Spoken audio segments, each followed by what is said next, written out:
নমস্কার। People's voice নিউজে আপনাদের সবাইকে স্বাগত। আমি অরূপ।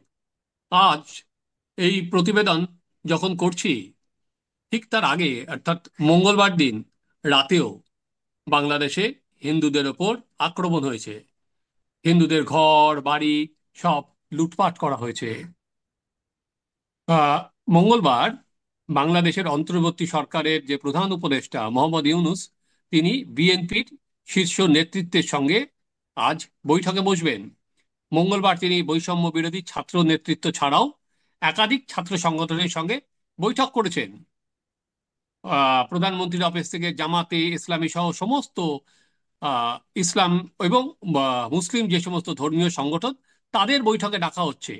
কিন্তু যারা সংখ্যালঘু যে সমস্ত সংগঠন আছেন, তারা কিন্তু এখনো পর্যন্ত এই বৈঠকে ডাক পাননি। উল্টো দিকে আমরা দেখছি, আজকে ওখানে সংখ্যালঘুদের ওপর যে অত্যাচার হচ্ছে সেটা নিয়ে শুধু ভারত নয়, আজ আন্তর্জাতিক স্তরেও আহ, প্রবল সমালোচনা শুরু হয়েছে।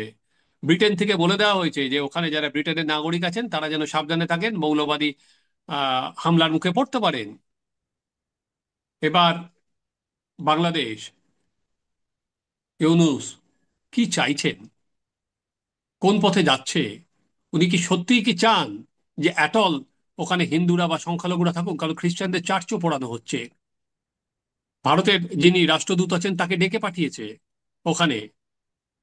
কোন পথে চলেছে বাংলাদেশ? আজকে আমরা এই বিষয়ে কথা বলবো অধ্যাপক এবং রাজনৈতিক বিশ্লেষক রাজাগোপাল ধরচৌধুরীর সঙ্গে, ধার চক্রবর্তীর সঙ্গে।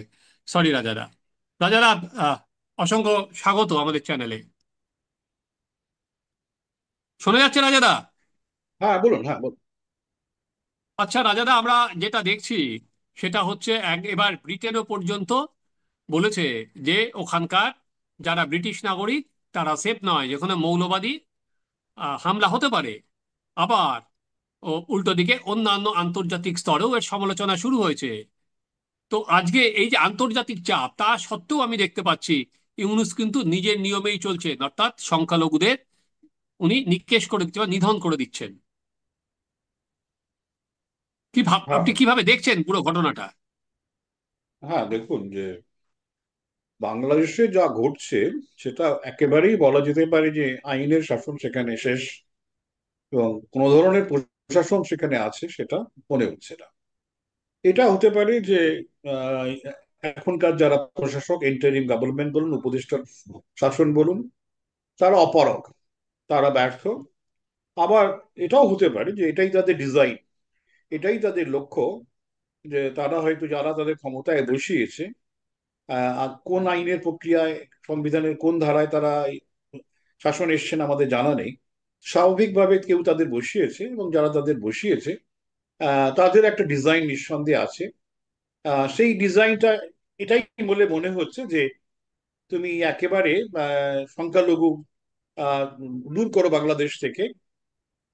সংখ্যালঘু বলতে শুধু হিন্দু এখন বোঝাচ্ছে না, মুসলিম যা বৌদ্ধ আছেন বা অন্যরা খ্রিস্টান আছেন তাদেরকেও বোঝাচ্ছে। এবং হুম। একই সঙ্গে যারা মুসলিম ধর্মের যারা মুক্তমনা আছেন, যারা মনে করেন যে শান্তির দরকার দেশে, যারা মনে করেন যে এক ধরনের কিছুটা লিবারেল উদার চিন্তা ভাবনার প্রয়োজন আছে, এতকাল বাংলাদেশে আমরা যে যাদেরকে দেখিয়েছিলাম সে তাদের সংখ্যা আহ, খুব অল্প হলেও তারা বাংলাদেশে রয়েছেন, এরাও কিন্তু আক্রান্ত হচ্ছেন।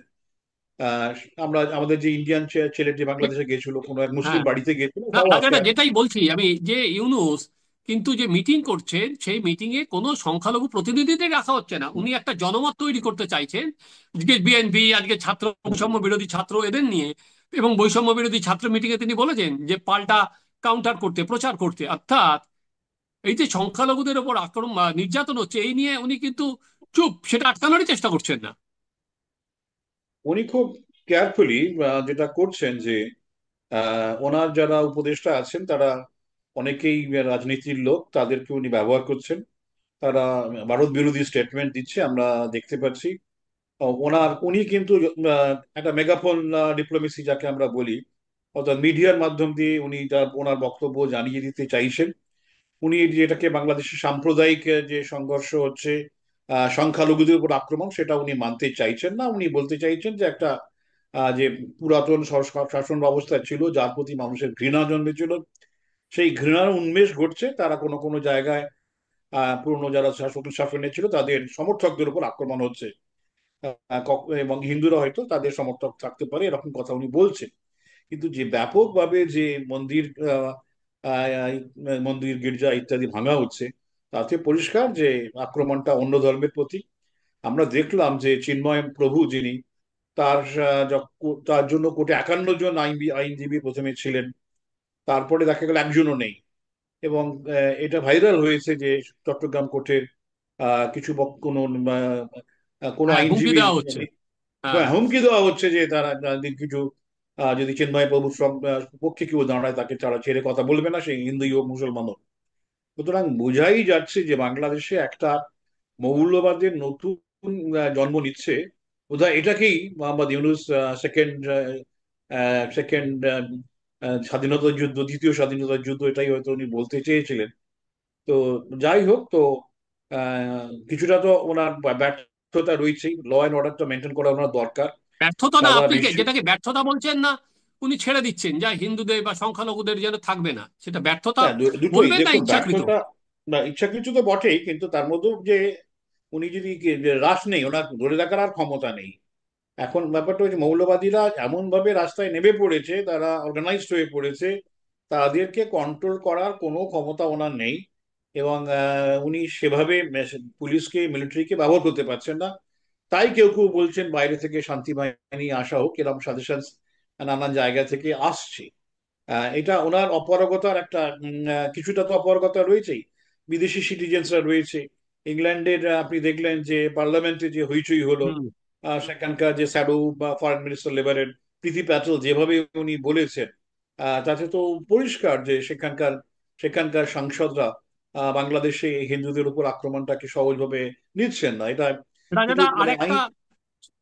আরেকটা ছবি যেটা সামনে এসেছে, সেটা দেখলাম যে খালেদা জিয়ার সঙ্গে যে পাকিস্তানের হাই কমিশনার, তার মিটিং হয়েছে। সেটাকে আপনি কিভাবে দেখছেন? যে আর কি পাকিস্তান তো পুরোপুরি ইনভলভ, মধ্যিখানে জামাতের কিছু নেতা চীনের সঙ্গে গিয়েও দেখা করে এসেছেন। ফলে পাকিস্তান এবং চীনের রোলটা তো ক্রমশ সামনে চলে এসেছে। না, এরা তো দেখুন একটা ভ্যাকুয়াম হলে নানান মানুষ, নানান স্বার্থান্বেষী গোষ্ঠী ঢুকে পড়ে। পাকিস্তান এবং চীনের স্বার্থ সবচেয়ে বেশি, তারা ঢুকে পড়েছে, এটা কোনো সন্দেহ নেই। তারা তাদের এজেন্ডা অনুযায়ী কাজ করছে। এবং পাকিস্তান কতটা কি করতে পারবে আমি জানি না, কেননা তাদের নিজের অর্থনীতি দেউলিয়া হয়ে আছে। অত দূর থেকে এখানে এসে তাদের, হ্যাঁ, করাচি থেকে হয়তো কিছু জিনিসপত্র তারা পাঠাতে পারে, সে সাময়িক। সেই ধরনের আর্থিক আর্থিক অবস্থা পাকিস্তানের নেই যে বিরাটভাবে ফাইন্যান্স করব। তবে হ্যাঁ, যে টেররিস্ট দিয়ে তারা কাশ্মীর দিয়ে পাঠাতে পারছিল না, এখন হয়তো বাংলাদেশ দিয়ে পাঠাবে। সেই মানে ভারতবর্ষে যে প্রক্সি ওয়্যার, যেটা পাকিস্তানি ডিজাইন, সেটা সে হয়তো করে যাবে। চীন এখনো পর্যন্ত আমার মনে হয় না চীন এক্ষুনি ভারত বিরোধী কোনো কোনো উন্মাদনায় যাবে। কেননা ট্রাম্প আসতে শুরু করেছে, সেখানে তার মার্কেট বিরাটভাবে ক্ষতিগ্রস্ত হওয়ার সময় আমেরিকায় $600 বিলিয়ন ব্যবসা করে, সেটা ক্ষতি হওয়ার সম্ভাবনা আছে। ভারতেই তার $100 বিলিয়ন মতন ব্যবসা আছে, তার মার্কেট আছে। চীন চীন হট করে ভারতের বাজারটাকেও নষ্ট করবে এটা মনে হয় না। সুতরাং বোঝা যখন ডোকলামে যখন ওরা একটা সন্ধি চুক্তিতে এলো, বোঝা যাচ্ছে চীন এখন বুঝেছে যে ট্রাম্প আগামী 4 4 বছর আমেরিকা যে অবস্থা হতে পারে, তাতে চীনের পক্ষে সুখকর নয়। তাই ওরা ভারতকে টানছে ব্রিক্সে। ব্রিক্স আমরা দেখ সম্মেলনে নিয়ে ভারতের সঙ্গে যথেষ্ট কথাবার্তা হয়েছে, এবং ব্রিক্সের মুদ্রা নিয়েও কথা হয়েছে। যাই হোক, চীন নিশ্চয়ই, হ্যাঁ, চীন চীন জামাতকে ডেকে সবাইকেই ডাকে। এটা হচ্ছে যে ওদের একটা ডিপ্লোমেসি নতুন অঙ্গ, যে সব দেশেরই সব ধরনের চিন্তা ভাবনা মানুষকে তারা ডাকা, এবং বেশ কিছু মানে লয়াল লোক তৈরি করা, যারা ডিসিশন মেকিং আসতে পারে, ইন্টেলেকচুয়াল, এবং নানান জায়গায় যারা প্রভাবশালী, তাদেরকে ওরা ডাকে। নানান খুব ভালো হোটেল টোটেলে রাখে, এবং যাতে করে তারা হয়তো চীনের হয়েই কথা বলে, এটাই তাদের লক্ষ্য। আমরা খুব আনফর্চুনেটলি আমরা শেখ আওয়ামী লীগের উপর এতটা বেশি ডিপেন্ডেন্ট হয়েছিলাম যে আমরা অন্য কোনো যে দল আছে তাদের প্রতি আমরা কোনোভাবেই দেখা যাচ্ছে যে ভারতের যে পররাষ্ট্র দপ্তর বা দূতাবাস যোগাযোগ রাখেনি। ফখরুদ্দিন, যিনি বিএনপি সেক্রেটারি জেনারেল, তিনি পরিষ্কার বলছেন আমাকে তো কেউ যোগাযোগ করেনি, সব দেশ দেখেছে, আমাকে কেউ ডাকেনি। এখন হুম। তো উনি শ্যাডো দেখা যাচ্ছে না, উনি একজন শ্যাডো মন্ত্রী বা শ্যাডো দল। যে বাংলাদেশ বিএনপি তো আগামী দিনে হয়তো আসবেই, কেননা তারই দেশ জুড়ে একটা সংগঠন আছে। আওয়ামী লীগ যেভাবে অস্তমিত হচ্ছে, এই সেটা জায়গায় যেমন দাঁড়িয়ে। রাজা, বলুন। আপনি যেমন বলছেন ভারতের ভারত কেন আওয়ামী লীগের উপর অত্যন্ত নির্ভরশীল হয়ে গেছিল, আবার এখন ভারত এখন যেটা দেখা যাচ্ছে যে ক্রমাগত যে হিন্দুদের ওপর আক্রমণ হচ্ছে, হিন্দুরা পালিয়ে আসছে, আমরা রোজই দেখতে পাচ্ছি আমাদের বিভিন্ন বর্ডার দিয়ে, উত্তর চব্বিশ পরগনার বর্ডার দিয়ে আসছেন, তাদের মুখে যে ঘটনাগুলো শুনছি সেটাই লোম খাড়া করে দিচ্ছে। ইতিমধ্যে আমরা দেখলাম যে ত্রিপুরায় যে উপদূতাবাস আছে আহ, বাংলাদেশের, সেখানে কিছু লোক বিক্ষোভ দেখিয়েছে, কিছু হিন্দু সংগঠন। এবার তারপর ভারতের যিনি ওখানে হাই হাই কমিশনার আছে তাকে ডেকে পাঠানো হলো এবং তাদের অসন্তোষ ব্যক্ত করলো। সেই তুলনায় ভারত কি মনে করছেন অনেক স্লো? ভারত কি অনেক বেশি ওয়েট অ্যান্ড ওয়াচ করছে? আপনি কি দেখছেন ভারতের এই স্ট্যান্ডকে? বা আগামী দিনে ভারতের কি কি করা উচিত বলে আপনি মনে করছেন? অলরেডি তো ওরা হ্যাঁ, তো ঠিক। এক পা হুম। এগিয়ে দিয়েছে। হ্যাঁ, দেখুন, ব্যাপারটা হচ্ছে যে ভারতের সরকারের যেটা স্ট্যান্ড সেটা হচ্ছে যে সরকারের তরফে মানে ওয়াচ করা, নীরবতা, এবং বাংলাদেশকে আমরা কখনোই অস্বীকার করছি না, বাংলাদেশকে ভুলতে পারি না। বৈদেশিক সম্পর্ক মানে দ্বিপাক্ষিক সম্পর্ক, বাইলেটারাল সম্পর্ক, এটা আমরা বজায় রাখতে চাই। আপনি যদি কালকে যিনি ভারতের রাষ্ট্রদূত, তার যে বক্তব্যটা এসেছে, তাতে উনি হুম। পরিষ্কার বলছেন বাংলাদেশের সঙ্গে আমরা কোনো একটা বিষয় খারাপ হলে অন্য সব জায়গায় খারাপ হবে, হ্যাঁ, সম্পর্ক অনেক খারাপ মুখ হবে আছে, এরকম কারণ আর অনেক কি দিক আছে, বহু এটা মুখ ঠিক আছে। সঠিকভাবে হ্যাঁ। বলেছে। তো হ্যাঁ, কেননা ভারতের যেটা স্ট্র্যাটেজি সেটা হচ্ছে ওয়েট। বাংলাদেশ এমন কিছু দেশ নয় যে সে কিছু বললেই আমি কিছু বলে ফেলবো, হ্যাঁ, কুকুর কামড়ালে আমি কামড়াবো, এইরকম ধরনের অ্যাটিটিউডটা ভারতের নেই। আমি নীরবতা, অথচ সেখানকার যেহেতু মানে মানুষরা আক্রান্ত হচ্ছে, হিন্দুরা আক্রান্ত হচ্ছে, মুক্তমনারা আক্রান্ত হচ্ছে, তাই এখানকার কেন্দ্রের শাসক দলের যারা লোকাল যারা ব্রাঞ্চে আছে, লোকাল সমর্থক আছেন, তাদেরকে বলছে তোমরা আন্দোলন করো। সিভিল সোসাইটিকে বা পলিটিক্যাল অর্গানাইজেশনকে তারা তারা হয়তো অনুমতি দিচ্ছে করতে। ভারত বলেছে আগরতলায় যেটা করেছে ডিপলি রিগ্রেটেবল বলেছে, কিন্তু ওইটুকুনি। কিন্তু আহ, সরকারি তরফ থেকে ভারত যে সেভাবে এখনো পর্যন্ত কিছু করতে চাইছে না, চাইছে যে উত্তেজনা যদি নিজে থেকে দমে যায়। কেননা বেশি দিন উত্তেজনাকে বজায় রাখার অবস্থা বাংলাদেশের আর্থিক অবস্থা নেই। ভারত ভাবছে যে এই একটা স্ট্র্যাটেজি, এটাই আমরা নেব, বাংলাদেশ আসতে বাধ্য। যেটা আমরা মুইজুকে দেখলাম মালদ্বীপে, হুম। খুব আউট ইন্ডিয়া আউট ইন্ডিয়া, খুব চেঁচালো টাচালো, তারপরে আবার ভারতের কাছে আত্মসমর্পণ করতে বাধ্য হয়েছে। আমরা আমরা ভুলে গেছি, পুরোনো দিনের ঝামেলা ভুলে গেছি। ভারত বোধহয় ঠিক একই অ্যাপ্রোচ বাংলাদেশের ক্ষেত্রে নিতে চাইছে। ছোট দেশ, ভুল করেছে, দেখা যাক।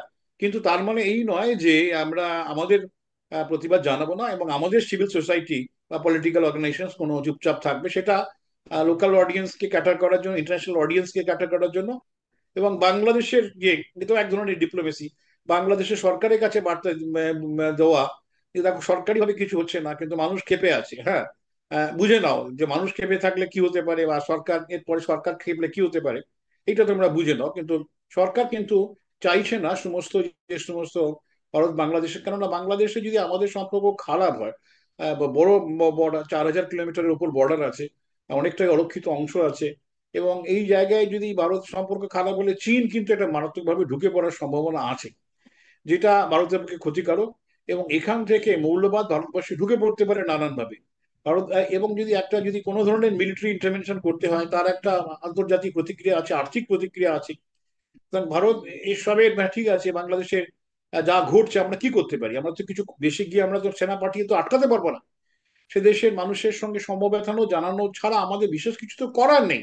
মুজিবকে যখন মারা হলো, তখন আমাদের কাছে খবর ছিল, আমরা মুজিবকে জানিয়েছিলাম যে ভাই তোমার উপর আক্রমণ হতে পারে, কিন্তু আমাদের তো কিছু করার নেই, আমরা তো কিছুই করে হ্যাঁ, এক্ষেত্রেও তাই, আমাদের বিশেষ বাংলাদেশের অভ্যন্তরে কিছু করার নেই। কিন্তু আমরা ধীরে চলতে চাইছি। আমাদের লক্ষ্য সেই মলদ্বীপের মডেল, কবে ওরা আত্মসমর্পণ করে। সেদিন বেশি দিন বাকি নেই অরূপদা, যেদিন বাংলাদেশ আত্মসমর্পণ করবে। দেখুন, বিদ্যুৎ থেকে শুরু করে, বিদ্যুৎ ও যে মৈত্রী যে পাওয়ার যেটা ওদের প্ল্যান্ট প্ল্যান্ট হচ্ছে, $6 বিলিয়ন আমাদের এক্সিম ব্যাংক ওদের টাকা দিয়েছে। আপনি জানেন আদানি পাওয়ার থেকে কতটা কি কি হুম। যাচ্ছে। অনেক কিছুই ওরা আমাদের উপর না, নির্ভরশীল, আপনি ওদের যেটা বলতে চাইছেন ভারত আরো আর্থিকভাবে অবরোধ বা সেগুলোই বাড়াতে চাইছে যত না সামরিক, সেই চাপ সৃষ্টি সামরিক করতে চাইছে। সামরিক তো দেখুন খুব একটা স্কোপ নেই। সামরিক আপনি কি করবেন? হুম। আমরা বালাকোটে গিয়ে ওদের ক্যাম্প জানতাম, ধ্বংস করে হুম। এসেছি। এখানে তো একটা ওরকম ক্যাম্প নেই, লাখ লাখ হাজার হাজার ক্যাম্প আছে, ছোট হুম। ছোট ক্যাম্প আছে, হিন্দুদের সর্বত্র চলছে, আপনি কোন ক্যাম্প ভাঙতে যাবেন? সুতরাং এটা তো একটা মিলিটারি ইন্টারভেনশন, তো একটা দুঃসাহসিক পর্যায়ে পড়ে হুম। যাবে। হ্যাঁ, চীন এসে আক্রমণ করবে, তখন অহেতুক আমাদের লোক, হ্যাঁ, আমাদের আর্থিক না কিন্তু রাজাদা, ভাবে না। আমি সামরিকে ছেড়েই দিলাম, ছেড়ে দিন বর্তমানেতে সামরিক সংবিধানেই যেখানে দাঁড়িয়ে আজকে সারা বিশ্ব তার উপর চাপ দিচ্ছে, ভারত অন্য দেশকে দিয়েও সেখানে বলতে পারে যে আজকে সংখ্যালঘুদের ওপর আক্রমণ বাড়ছে। ফলে ব্রিটেন বলেছে, এরপরে দুদিন পর ডোনাল্ড ট্রাম্প বসবেন 20 জানুয়ারি থেকে। কিন্তু যেটা আমরা দেখছি না রাজাদা, যে ওদের যিনি রাষ্ট্রদূত আছেন যে তাকে ডাকিয়ে সতর্ক বার্তা দেওয়া, তাকে এ করা, সেটাও কিন্তু আমরা এখনো দেখিনি রাজাদা। হ্যাঁ, ভারত ওইটাই বললাম যে ভারত যেটা চাইছে যে দেখুন খুব ধীরে চলো, মানে অযথা হুম। সম্পর্ক খারাপ করা, যে একটা মৌলবাদী, মোটামুটি মৌলবাদীর দিকে গেছে, মাথা গরম করার দেশের লোক। হ্যাঁ, কিছু করলেই তারা হইচই বাঁধাবে, একটা হইচই, হ্যাঁ, গন্ডগোল পাক আরো হিন্দুদের উপর। এখানে যদি আমরা ওদের ডেকে পাঠাই, ওদের হয়তো মিডিয়া এমন ভাবে বলার চেষ্টা করবে আমাদের রাষ্ট্রদূতকে অসম্মান করছে। হ্যাঁ, তার ফলে হয়তো বিরাট একটা মানে হিন্দুদের উপর আরো আক্রমণ হতে পারে। তো ভারত কোনো সরকারি ভাবে ভারত কোনো প্রভোকেশনে যেতে চাইছে না, যাতে হিন্দুদের আরো অবস্থা খারাপ হয় এবং আরো হিন্দুদের মারধর করলে আমরা কি করতে পারি। হ্যাঁ, চিন্ময় মহাপ্রভুর উপরে যদি আরো আক্রমণ হয় আমরা কি করতে পারি, বুঝেছেন না? আমাদের তো আর চট্টগ্রাম জেলখানায় গিয়ে ওকে থেকে ওকে মিলিটারি অপারেশন করে নিয়ে আসা সম্ভব নয়। সুতরাং এই জায়গায় দাঁড়িয়ে ভারত অনেকটাই চাইছে ওয়েট অ্যান্ড ওয়াচ। তবে হুম। আমার ধারণা নিঃসন্দেহে আমরা প্রস্তুত আছি, সব দিক থেকে প্রস্তুত আছি। এবং এই বাণিজ্য নিষেধাজ্ঞাটা আমরা দেখুন, আজকে একটা সময় ছিল সম্পূর্ণ ওরা আমাদের উপর নির্ভরশীল। এখন ওদের মানে অনেকগুলো চ্যানেল খুলে গেছে। আলু ওরা নিজেরাও তৈরি করে, অনেকে জানে না বলছে, আলু ওরা নিজেরাও তৈরি করে। 50টা দেশ থেকে আলু আসে, পেঁয়াজ আসে, টার্কি থেকে আসে, চায়না থেকে আসছে। এখন আমরা বন্ধ করে দিলে, হ্যাঁ, পার্শ্ববর্তী দেশ মানে রোডে চলে যাচ্ছে, ট্রেনে চলে যাচ্ছে, সময় লাগবে, পয়সা খরচায় দাম টাম বাড়বে, কিন্তু কিছুদিনের মধ্যেই সব অ্যাডজাস্টেড হয়ে যাবে। ওই জন্য তারপরে কিন্তু আমরা একবার যদি করে দিই, দেখুন পাকিস্তানের সঙ্গে যুদ্ধ করে বা লড়াই করে আর সে সম্পর্ক এখনো ভালো হয়নি। ভারত চাইছে না বাংলাদেশের সঙ্গে সম্পর্কটা সেরকম জায়গায় গিয়ে যা, যেহেতু একটা লম্বা বর্ডার রয়ে গেছে। আমরা ধীরে চলার নীতিটা নিয়েছি। দেশের রাজনীতির দিক থেকে কতটা হয়তো ফলপ্রসূ হবে এক্ষুনি বলা যাচ্ছে না। এখানকার মানুষ অত্যন্ত উদগ্রীব হয়ে আছে। এই ভারত সরকারের নীরবতাও কিন্তু এখানকার মানে সে কেন্দ্রের শাসক শাসক দল বিজেপির যে পপুলারিটি অনেকটাই নিচের দিকে, তারা ভাবছে, এরা বলে নিজেদেরকে শক্তিশালী বলে, কিন্তু সেই শক্তি তারা দেখাতে পারছে না বলে অনেকে মনে করছে। লোকাল রাজনীতির দিক থেকে কতটা তাদের হেল্পফুল করবে জানি না, কিন্তু আমার মনে হয় এছাড়া আর কোনো পথ এই মুহূর্তে নেই। রাজাদা, আমাদের সময় একেবারেই শেষ। রাজাদা যেটা বললেন যে ওয়েট অ্যান্ড ওয়াচ, চলুন, ভারত তো নয় ওয়েট করবে, কিন্তু সেখানকার হিন্দুরা যারা ওখানে মার খাচ্ছে তারা কি করে ওয়েট করবে? তারা তো তাদের ওয়েট করার জায়গা নিয়ে ওয়াচ কি করবে? তারা তো সেটাও জায়গা নেই, তারা রাত তো জেগে থাকছে, তাদের ওয়াচ করতে হচ্ছে, তাদের বাড়িঘর বাঁচানোর জন্য ওয়াচ করতে হচ্ছে, তাদের জাগতে হচ্ছে। ওখান থেকে আমরা রোজ দেখছি সেখান থেকে সংখ্যালঘুরা ভারতে চলে আসছে। এবং ইউনূস যেভাবে এগোচ্ছেন আগামী দিনে আহ, আর কি আশঙ্কা আরো বাড়ছে। আমি জানি না যে 2 জানুয়ারি পর্যন্ত চিন্ময় কৃষ্ণ দাস কেমন থাকবেন, বা 2 জানুয়ারিতেও এই মামলা উঠবে কিনা। চলুন, আমরাও সব দিকে লক্ষ্য রাখি। রাজাদ, অসংখ্য ধন্যবাদ আপনাদের চ্যানেলে অংশ নেওয়ার জন্য। আপনারা দেখতে থাকুন আমাদের চ্যানেল, আমাদের চ্যানেল সাবস্ক্রাইব করুন, আপনাদের মতামত জানান।